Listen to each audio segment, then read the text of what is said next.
Coming from you live from M's Liquor Cabinet, it's Comics and Cocktails with Ryan Buckley. Hello, everybody. Ian O'Neill. Hey. And myself, Sean Markle. All right. Everyone, we're going to do a very special episode today where we discuss comics with a hint of intrigue, where we'll be discussing spy comics, specifically the new James Bond comic by Warren Ellis. We'll probably talk about the James Bond movie, too. Absolutely. Yeah, all of us saw it. Because it was basically a comic on Some film. of us saw it twice. Only twice? Only twice so far. But let's do that. And obviously, it would be sacrilege if you were talking about James Bond and not drinking a... Vodka Martini, shaken, not stirred. All right. Coming up, sir. Excellent. So we'll start off with the comic itself. Dynamite Comics relaunching the James Bond comic series with Warren Ellis writing 007 Wagner. What did you think about this book so far, Ian? Well, first off, awesome cover. At least the main cover. There are plenty of variant covers. There sure are. But I think the normal cover was maybe the best one. What do you think? Yeah, I absolutely agree. I think part of the appeal of Bond and part of the thing I personally love about Bond is the product placement. If you're watching a Bond movie, you're getting sold everything you ever wanted to buy, which, so be it. They kept it with the comics as well. So, yeah, there's 14 different covers probably. And, yeah, I probably do want all of them because some of them are just cool images of Bond. And, like, seeing him in print is just, it's so great to see. Yeah, you're right about that product placement. I really needed those $400 Purcell sunglasses. Yeah, you did. Cheers, guys. Absolutely. So cheers. Cheers. Now, the book starts off with everything that you want in a James Bond book. It starts off with a very, almost a cold open where you see someone being dealt with by this mysterious figure in the snow. And then as it goes on, that figure is revealed to be 007 himself, which I think is a great way to start off a comic book. Yeah, it's just like the movies. It reflects like the open action sequence. And to make it go fast, there's no dialogue. And then, there's no dialogue for what, 3 or 4 pages? Yeah, it's like 1, 2, 3, 4, 5. Oh, even more than that. 6, 7. Guy's getting his fingers cut off. And then the first line is? Well, they kind of talk back and forth, but the whole time you don't really see Bond's face, just like in Dr. No, until he finally he's talking about how 008 was killed, and then he says, "And I'm 007." It was you almost hear the music kicking in there. Yeah, exactly. And one of the great things about reading the book too, I love reading Bond in this medium. I've read the Ian Fleming novels, I've seen all the movies, even the really bad ones, but I love watching or reading Bond in a comic book format because it also appeals to that you can tell a story without having to use dialogue. I think Bond is a great character for that. Yeah. Yes, you know him for all those insane one-liners and all the famous Bond quotes, but at the same time, you also know him as the guy who did a parkour scene at the beginning of Casino Royale with very little dialogue, or the guy who jumped off a mountain and then had a Union Jack parachute. There's so many images in the Bond franchise that don't need words to explain, and I love how that comic kind of played into that. Yeah, and the new Bond movies like that. Let's not spoil the movie. We'll spoil the hell out of this comic, though. Yeah. But the movie has one of probably top 3 opening sequences, I think, of Bond films. It is so great. Hands down. Definitely. Unbelievably good. I think, speaking of opening, though, they missed an opportunity for me. I would have loved to have turn that page and had the white circles, the opening, and then one of those classic opening shots of the lava lamp, half-naked girls, dancing on top of the silhouetted gun. Yeah, and then but at the same time, it's also an Ian Fleming story. So yeah, you're equating that to the James Bond movies, but there's also the James Bond novels, where obviously Ellis is taking more liberty from. Yeah, and the dialogue is gritty. We go into a scene of the villains, I guess, are going to be manufacturing some kind of drug called green, and you see some pretty nasty scenes of users of the drug. And what I also really dug about the book is that it didn't really... It felt timeless. It didn't feel this is set in current day or this is set in the 60s. It was just a James Bond story. It didn't matter if it was a Connery Bond story or a Daniel Craig story. It's a James Bond story. Who do you think he most looks like, Ian? I agree. There was some tech that definitely I think is more modern day shown, but for the most part, it could really be at any time. I liked Q in it, little John Cleese style, and some snarky dialogue, which was enjoyable. What did you guys think of M? M's black. Yeah, and I'm fine with that. Like, I don't understand. Like, he just seems to be an authoritarian, and like, I think my favorite part is James Bond kind of getting talking down to M, because like in all the scenes in all the movies and everything like that, you always get such like there's such a mutual level of respect for these two characters, but M also can't put up with James Bond shit all the time because he's the one who has to answer for that, and I think that's good to realize. Yeah, and talk about like the visual like storytelling medium of comics. The first page where he introduces him, he tells him to have a seat, and then he makes him just sit there and wait, and then he checks his watch. He hasn't drawn it close enough to see that it's like a very expensive Omega watch, probably. Yeah. And then he finally talks to him to kind of show who's boss. I thought that was nicely done. And there was always that flirtation with Moneypenny because it's fun having. She looks like she does in the movie. Mm-hmm. Yep. Yeah. There's some great cartoon work, like the acting and the faces. We should probably say who the creative team is. You say it was like Warren Ellis? Yep. And the artist is Jason Masters, who I'm not familiar with. No, but neither he's am I. Great. Yeah, he's fantastic. Yeah, they captured the James Bond feel really well. So big question. I got, issue number 1 because I'm caught up in James Bond fever this week. Mm-hmm. But are you guys down for number 2? Do you want to see what happens next? Absolutely. I'm definitely signing on for number 2. Yeah, me too. Criticisms? The only thing is I may wait before I read number 2 because I think based on the first issue, I think this is going to read better as a full trade as opposed to just floppy issues. Oh, yeah, totally. Because I'm wondering if they even almost wrote it that way. Did you find the ending to be abrupt? Yeah, and that's the thing. Like, it felt like it cut to almost like commercial where you wouldn't expect it to be. Yeah, I think that might come out of writing it as a like fluid James Bond story and then having to cut it up into 6 issues. Yeah. And that might be a result of that, which you might run into. I would agree that it would read better in trades, but I don't know if I can wait. No, me either. I can't wait. I'm going to buy it. And I think I'm glad that they're writing like a longer story. They're not like slaving themselves to the issue, the one issue, and having to do a cliffhanger every issue or something like that. So, but it's kind of weird. All the ads are at the back of the book.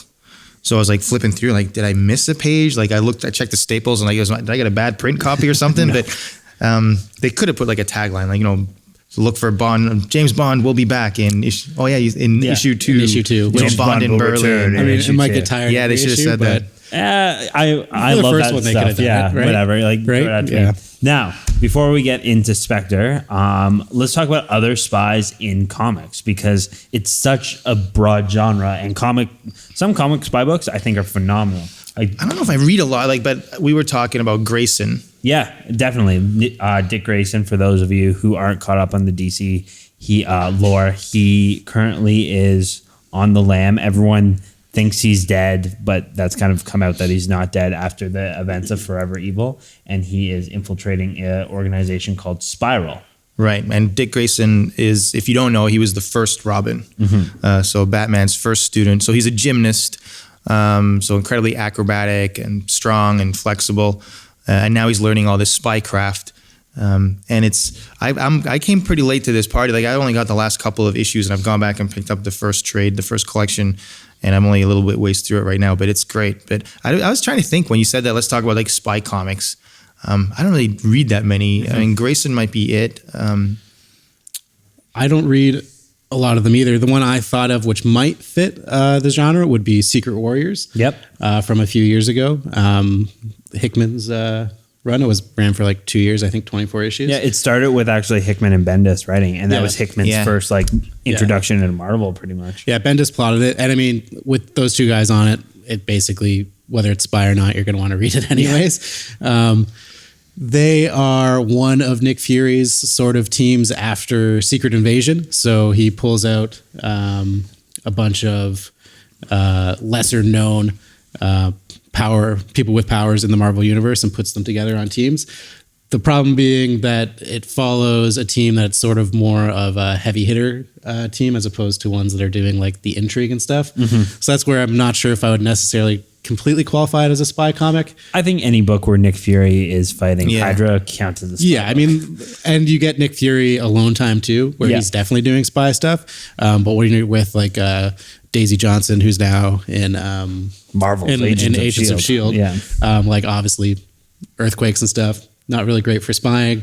And some of the other people on the team are pretty powerful as well. So they're kind of like the fist that he uses, and he has other teams that are more of the spy teams. But there is flying cars, and I mean, there's like, flying cars in Nick Fury. He's got a cool flying car. Yeah, like and like that 60s style gadgets Nick Fury books, like those are awesome. Like those are so classic, like spy. Yeah, and if I remember correctly, you get a couple flashbacks, and it's a great run, and I would say qualifies as a spy book. Yep. The spy book that I would say I really enjoyed is actually Ed Brubaker's Fatale. Oh yeah. No, Velvet. Sorry, I'm thinking Velvet, not Fatale. It's kind of plays where it takes more like that noir one. Yeah, right? exactly. We can talk about that on a different book because I love all of Brubaker's stuff. But Velvet, where it takes like this idea of a James Bond type character has been assassinated, and everyone thinks Moneypenny did it. So she goes on the lam, and then it kind of reveals like this interesting backstory where this girl is not just a secretary. She has like a history of espionage and a history of like the reason why she was in that position was to protect people because she was fully capable. And it's a great book. Like it's still ongoing. It doesn't come out as often as I would like it to, but I would definitely recommend checking it out if you're into looking for spy literature. I think I got issue 1 and read it, and I totally got that. Like, oh, this is novel. It's like Moneypenny's kind of like the hero. And then I never bought issue 2. I just, I'll have to check that out. I haven't heard of it. Yeah, definitely check it out. Now, I think we should wrap up by talking about Spectre. Yeah. Obviously, it's a James Bond movie. It may not necessarily have anything to do with comic books, but like we were all there. It was fantastic. I think it does though. We were talking about this. So we all liked it, obviously. Yeah, absolutely. Definitely. I would say they're pretty big Bond fans. Are we saying that we have a Bond bias? Yeah. Because I definitely do. Yeah, totally. If it was James Bond drinking martinis for 3 hours, I'd be like, it was film gold. Like, why aren't we just watching it again and again? Yeah, and it's getting mixed reviews, I think. And it is. People are raving about it or hating on it. And I think, do your own research and read about it online. Like what people's main problem, a lot of people think it's a step backwards from the gritty anti-hero that Daniel Craig was. And a lot of people are pointing to like his relationship with women and those type of like gender politics in it. And they're saying it's a throwback to the cheap laughs and the Roger Moore era where he's just kind of winking at the camera and doing the one-liners. And he doesn't seem to have like there's not a ton of dialogue in the movie, There's not. I would agree it's a throwback, but I don't think Roger Moore. I think you're throwing back further to Sean Connery. I think so. I think it's a real love letter to the fans. Like anybody who's a real hardcore Bond fan will like it. And I mean, it's and nothing to do with gender, men and women alike. So I think that if you're expecting something more like Skyfall Part 2, it's not that. It's not that. It takes what they've set up in the Craig Bond movies and combines it, in my opinion, very well with the previous Bond formula that we used to get with Connery and with a little bit with Roger Moore, but not quite at the height of the cheesiness of Roger Moore. Absolutely. Yeah. And like, I mean, maybe it's just because I have that Bond bias, but like you can put James Bond on a train in a white tuxedo jacket and I will be just as excited to see him sit and drink a martini as opposed to like a big action set piece. Because for sure. It's very slow moving, but they have a classic henchman, Mr. Hanks, played by Guardians of the Galaxy's Dave Bautista, which he did a great job as a Bond henchman because he's exactly what you want in a movie. And obviously, without spoiling anything, I thought Christoph Waltz. I almost said it. It's still a mystery. Christoph Waltz did a great job. Yeah, I think so. And what they had to work with, I think that could have been a bit better. Léa Seydoux is probably the greatest Bond girl since Eva Green. I would agree with that. Yeah, she was all right. She was all right. It was a lot like a comic book. That's what I was trying to get at earlier. The way that the characters, like if you're a comic book fan, you want to see the characters act like the characters and do the things that you like, just in new situations and scenarios. But you're not looking for reinvention and growth and believability or even verisimilitude. Like I don't think he shot somebody more than once, and every shot he fired and his gun hit. That's because he shoots to kill. Yet the bad guys were like stormtroopers on a bad day. That's true. Yeah. But I mean, that's fine. Like, I don't want to go there and see something that I believe in. I mean, it's Bond. Yeah. I just want to be entertained. And be sold things because like the product placement was amazing. And if I can afford an Omega watch, I'm definitely buying an Omega watch. Or at least a knockoff. Yeah, 100%. Yeah. But yeah, you get the Bond cliches, but that's part of bringing the classic and the modern together. You're going to get some of the cliches, but we like the cliches. That's why they're cliches. That's why if you talk to like Steven Spielberg, Tom Hanks, Christopher Nolan, like all these great filmmakers, I do talk to them all the time. Are on record saying like they love watching those classic Bond films because like you can see the early Bond films' influence on the Dark Knight trilogy with Christopher Nolan and things like that. Because Batman, the Dark Knight trilogy was kind of like an American Bond movie for the most part. And like it adds up. Like Alfred plays the role of M, and like Lucius Fox plays Q, and like that kind of dynamic works out with Batman. But it's just taken from this classic lore of Ian Fleming's 007. And you got Talia as a femme fatale. Yeah, exactly. Like it's phenomenal. And the people who are complaining about Spectre, I don't think appreciate Spectre for what it was, and that was a classic James Bond film in the modern era. I'd have to agree. I think it has like a 60 something on Rotten Tomatoes right now, and I was pretty shocked by that. I was shocked by how low but I don't think Skyfall was a bit of an exception. Like the Bond films never were critically well received. It's never been about pleasing critics. Yeah. But I mean, I guess we're being critical of it and just saying it's amazing, and we're gonna keep sticking with that. So I think with that being said, I think unless there's any other information for your eyes only, are we done today? Oh, I see what you did there. Yeah. Yeah, we're going to call it a wrap. This is our Excellent. special spy episode. We're going to finish these vodka martinis. What do you think about these, by the way? I mean, I am not a vodka man. It's what I've decided. It's basically just vodka. Yeah. But it's cold vodka, and I guess it has to be cold. All right, cheers, guys. We're going to wrap up. So we're going to sign off. A better way to do that. Yeah, it's too hard when we're all lined up.